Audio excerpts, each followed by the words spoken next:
This is Google Apps Updates Roundup number 115. In this episode, I will show you more than 40 new exciting features and changes in 18 different Google apps, so make sure all your apps are up to date and let me show you what's new. Let's start the episode with Gboard that got some new exciting features. The first change is the new writing tools to match what Apple and Samsung did, and I'm really happy to see this feature showing in my favorite keyboard. To access the new writing tools, there are multiple ways. Either while typing, it gets automatically populated here in the suggestions bar. As you see here, it's a pen with the AI stars. Tapping on it will automatically open the writing tools. As you see here, I have some spelling mistakes, and the first option I have at the bottom is proofread, and it's showing me here what I need to correct. Gboard got a new feature called writing tools, so it corrected all my spelling mistakes. If I want to use this text, I can just tap on this button like this, and it will update the text for me. And if I want to access the writing tools later, if it's not populated in the suggestions bar, I just need to go to the toolbox and then tap on this button, and I'm back again to the same screen. Here I have multiple options to choose from. I have rephrase, and this one gives you multiple options. Then we have professional, then we have friendly and emojify. Then we have elaborate, and finally we have the shorten option. The best part about this feature is you can use it anywhere throughout the OS, and it works really well. Plus you have here an ellipsis if you want to report any generated content. And in some cases, when you select text, the writing tools button might animate in the suggestions strip as shown now on the screen, and in other cases, it might only suggest to proofread your text. The second change is the autofill integration. When you look closely here, you will see a new button that looks like a sheet of paper with an asterisk and a pen. Tapping on it gives you access to your passwords and payment methods. From here, you can get access to this information, even if Gboard didn't automatically suggest your details. Also, when you activate this feature for the first time, you get this banner asking you to turn on the feature. When you tap on turn on, it takes you to the on-screen keyboard settings to turn on the autofill toggle and also choose which autofill service you want to use. And the last change is related to the assistant voice typing. When you switch to the floating bar and then tap on the language button, now you will see a new option called Show Symbols Keyboard that will show a floating window with all the symbols and numbers that you can use while using your voice.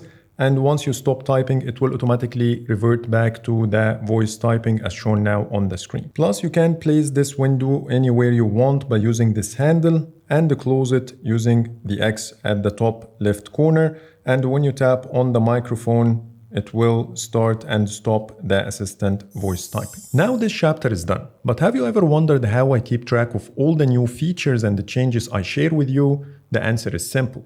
I make things as organized as possible. I personally started to use a new tool called Akiflow that made my life a lot easier. Seriously, I didn't even know something like this existed. So here is how Akiflow helps me stay productive and organized. First, I go to my inbox and list all the tasks I want to achieve. This step alone frees up my mind and help me keep track of my progress. Plus, under the profile menu, then integrations, I can connect my Google or Outlook calendars, in addition to 32 other services like Gmail, Outlook email, Notion, Slack, and many more, as shown now on the screen. By this, I have all my information consolidated into one place instead of jumping back and forth between tools. I personally use Gmail and Google Calendar, so I connected them to Akiflow, and by this my calendar is on the right and the tasks I added earlier are on the left. Now I can use the time blocking technique by dragging and dropping the tasks to my calendar and assign a time block for each one. Additionally, when I check my emails and mark certain messages as important, they automatically appear in my tasks inbox, so I can also assign time blocks for them. Now I'm on top of everything and know exactly what I need to finish and when by just looking at one screen. Another cool feature in Akiflow is the AI chat. You can use it to edit or reschedule your tasks and calendar events. or automate certain actions like checking the weather or exchange rate, and let the tool notify you when needed, all by using natural language as if you are talking to ChatGPT. If you want to try Akiflow right now, use the link in the description or the pinned comment. And now let's get back to the video. The next app we have is Gemini, and here I'm gonna show you 5 new changes. The first change is related to the trigger animation. When you press and hold on the power button, as you see, the glow colors are matching Google colors. The text box itself is now more rounded, and I do love the way it animates. It's very bouncy and looks great. The second change is in the app. Google updated the side menu. First, it got a new icon, and instead of the text bubble, it's now using the hamburger icon. And when you tap on it, now you can do multiple things. First, you can search your chats, and this is how it looks. You can also pin any of the gems you want in this area. So if you want to pin or unpin, just tap and hold on the gem, and you can remove pin or add it the same way. And when you go to the Explore Pins page, you can pin any of these gems to your side menu by tapping and holding on it. Plus, if you want to take a look at your chats, you have endless scrolling. The third change is related to Gemini Live. Now it integrates with more Google apps, which will allow you to take actions in these apps. So let me show you a couple of examples. Here I have my to-do list in a piece of paper, and I will ask Gemini to save it to keep notes. So I will switch the camera. Can you save this list in Keep Notes? I've saved the list to keep notes for you. It includes 9 items. Google Apps Ep.115. As you saw, it showed Google Keep integration at the bottom of the screen. And now when I go to Keep Notes, I have it immediately saved for me, which is a very, very handy feature. It also integrates with Google Calendar, and here's a piece of paper with the date and time, so I will ask it to create an event for me. Can you create an event? Sure, I can help you create an event for August 28th, 2025 at 5 p.m. What should I title this event?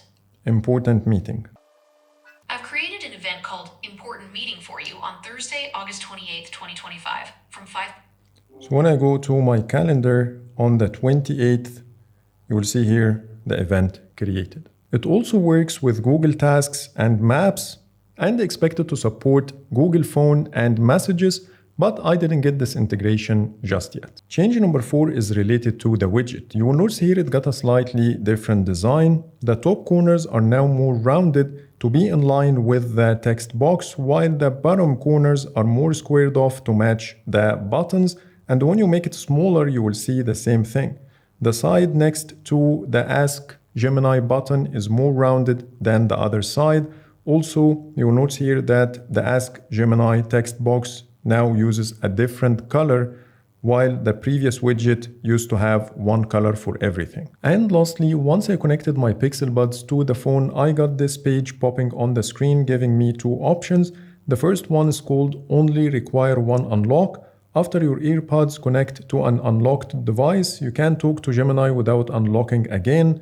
Resets if you remove your earbuds. And the second one allows me to let Gemini read my messages. Next, the phone app.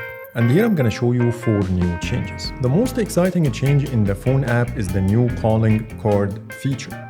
When you first get it on your phone, you will see this banner explaining how it works. It says introducing calling card, customize how you see your contact when they call you. And now let's take a look at it into action. So let's say you want to create a calling card to one of your contacts. Just tap on it to open, and you might see this banner if this is the first time to use the feature, or you can tap on the edit button, and in this case, you will see 2 placeholders here, one for the profile picture and one for the calling card. When you tap on the plus button, you have the option to use the camera, use the gallery, or open Google Photos, which will give you full access to all your photos and videos and the ones synchronized to the cloud. So let's say I will pick this photo as an example. Here I can pinch to zoom, and I can also change the font. I have plenty of options to choose from. And then I can give a color to the font. Here I have multiple colors as well. So I think the white color looks the best. And once you tap on done, it will ask you if you want to use the same photo for your profile picture or not. So I will confirm and crop. And now I have everything saved. So let me call myself and show you how it looks. As you see, it animates nicely, it shows the photo in full screen view, and it definitely looks so much better when compared to the previous screen. Your contact page will also look so much better after adding a calling card, and later down the road, if you want to remove it, just tap on edit, and then you have the option to remove at the bottom right corner. Also keep in mind that this feature doesn't support videos, you can only set photos. We also got a couple of new changes related to the history. When you expand any of your recents, now you can see additional interactions with this contact on top of the most recent one. And it says here in a small text, see more in history if you want to check the full list. Plus now we have 3 shortcut buttons to call, video call, or message this contact from here. And lastly, when you go to the contacts page, you will notice here that each category and letter are now separated. The next app we have is Pixel Studio, and here I'm gonna show you 2 new changes. If you may know, the Pixel Studio is exclusive to the Pixel 9 models, and now Google is using it in a sort of the markup app to edit your screenshots, and it gives you plenty of new options. To show you how it works, now I will take a screenshot on my Pixel 9 Pro XL, and when I tap on edit, I'm getting a totally different page. At the top, we have the delete, undo, redo, share, and save buttons. At the bottom, we have a floating bar that includes all the tabs. The first one is the crop, which got the more rounded handles here at the corners. And then we have the brush, which will allow you to adjust the thickness and also change the color. And as you see, you get this new animation when you tap on any of the colors. The same applies to the highlighter. And finally, we have the eraser. Once you finish this tab and then go to text, you will see plenty of new fonts to choose from. They are a lot when compared to the markup app, with the ability to change the color here as well. And then we have the magic wand tab, which will allow you to use AI to do certain actions. Here you can do a manual selection, which will allow you to select whatever you want like this, or you can rely on the quick select option that uses AI to select certain parts of your screenshot. Then you can modify your selection later by using the expand or deselect if you want. Then we have the ability to invert the selection and a text box to use AI to edit the screenshot. So let's say I want to add a cat to my screenshot. So let's see what's gonna happen.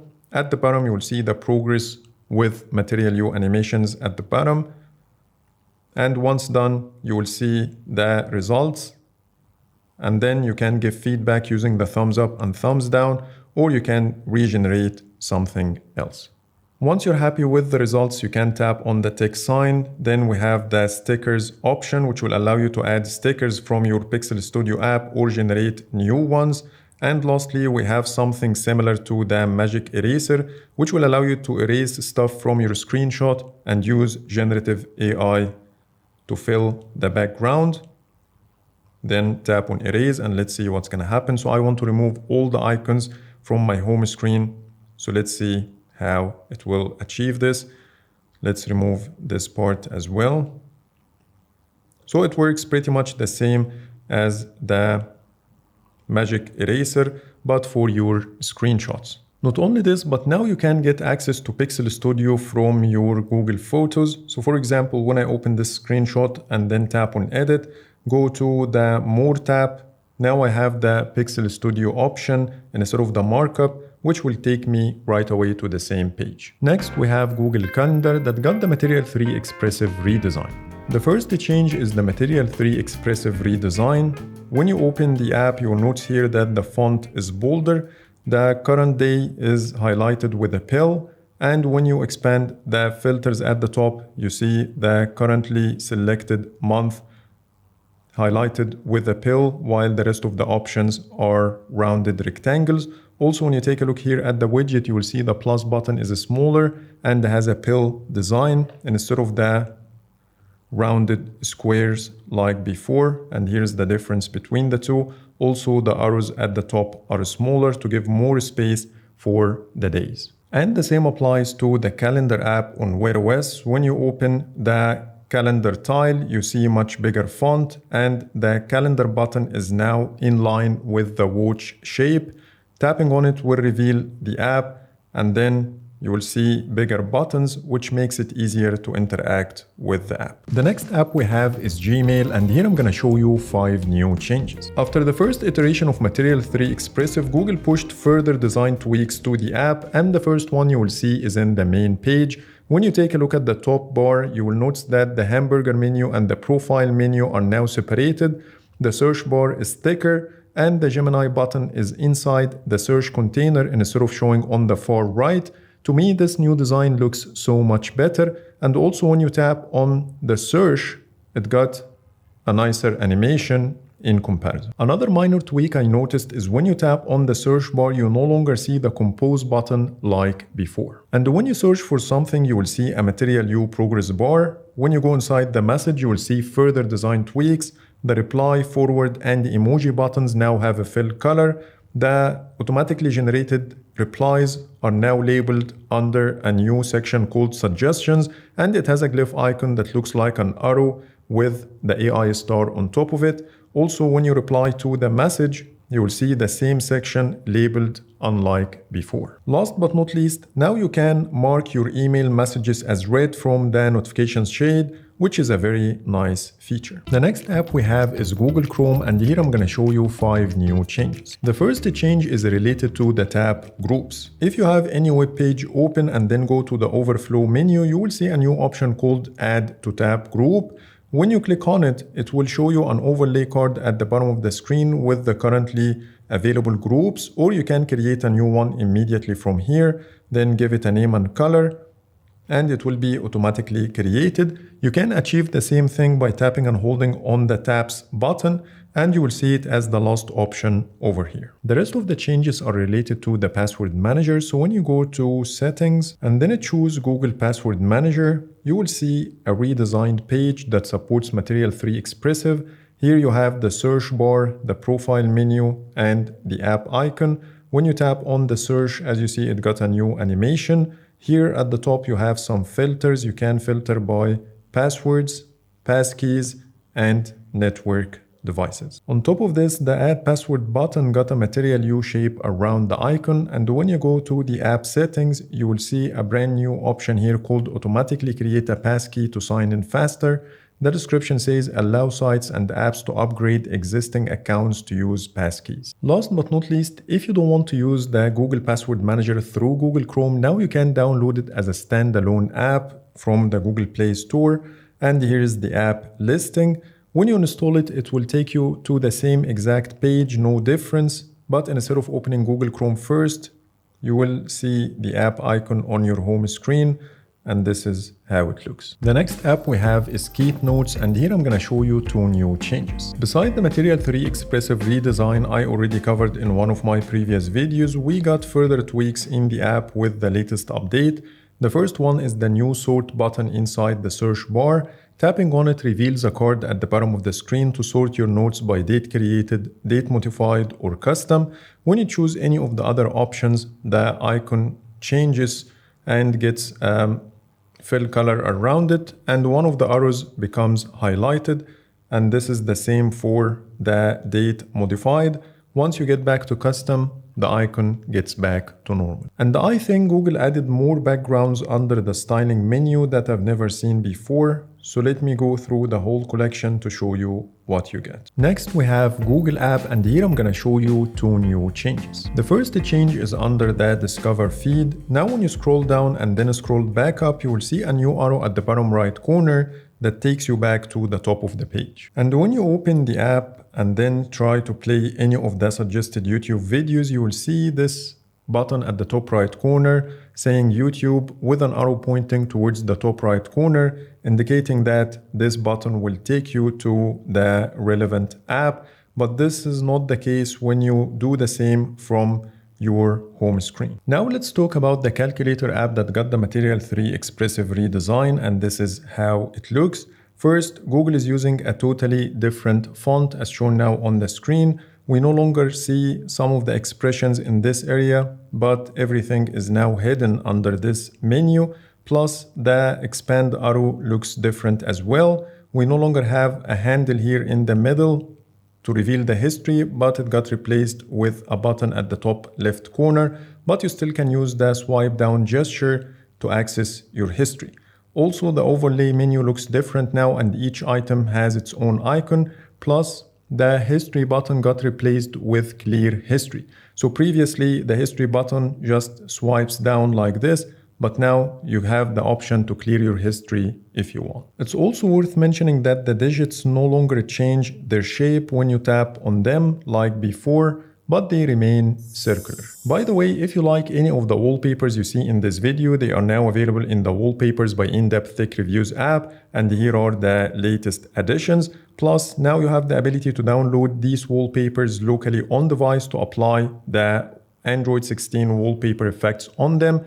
So you'll find Google Play Store download link in the description. And now let's get back to Google Apps. Next, Google Photos. And here I'm going to show you two new changes. The first change is the ability to edit your memories in CapCut. For example, when I open this one, now I see a button called Edit in CapCut. Tapping on it will first allow me to select the photos and videos I want to migrate, and then once you're happy with the selection, tap on Edit in CapCut. It will create a new project for you. So let's give it some time to see how it works. Now it's done, and here you will see your photos and videos ordered exactly the same way as your memory. Here you can apply further edits in CapCut and save your progress or export. And here's a new project created for me, so I can get back to it at any time, duplicate, delete, rename, etc. The second change is also related to memories. Now when you try to share it and then go to the photos option, now we have a button to select all the photos and videos included in the memory, which wasn't the case before. Now let's end this video by talking about the apps that only got one new change, starting with YouTube. Now when you go to your app settings, and then scroll down to quality, you will see a new section for the audio quality, not only video like before. Here you can choose between auto, higher audio quality, or normal. Moving to the Fitbit app, now it supports dark theme, which is something you can activate under your profile menu, then Fitbit settings. Now we have a new option called theme, which will allow you to choose between system default, light, or dark. So let me show you how the dark theme looks. As you see, it looks pretty good, and I really like how the colors contrast with each other. In Google Messages, we got one minor visual tweak. Now when you take a look at the top header, you will see that Google Messages is written in full text. On Wear OS, Google Maps got the Material 3 Expressive redesign. Starting with the tile, here you will see more colors and different shapes for the buttons, same as the search button that matches the watch shape. And when you open the app itself, let's say I want to tap on this button, here you will see the same thing. The buttons are bigger, more colorful, and everything looks more pleasing. Google Tasks on Android also started to see some of the Material 3 Expressive design tweaks, and the only changed part is when you tap on any of the tasks. Now you see a container to separate the task from the rest of the page, and the mark completed button got a fill color and a pill shape design. And lastly, Google Wallet. When you add any pass to the app, it will automatically show up on your watch without you doing anything, which is a very handy feature. Also, when you receive any pass on your Gmail, it will be automatically added to your Google Wallet. So that's pretty much it for today. These are all the new changes I wanted to show you in Google Apps. And if you spotted any new feature that I didn't mention, please reach me out on social media so I can include in my future episodes. But for now, thanks so much for watching, and see you in the next video.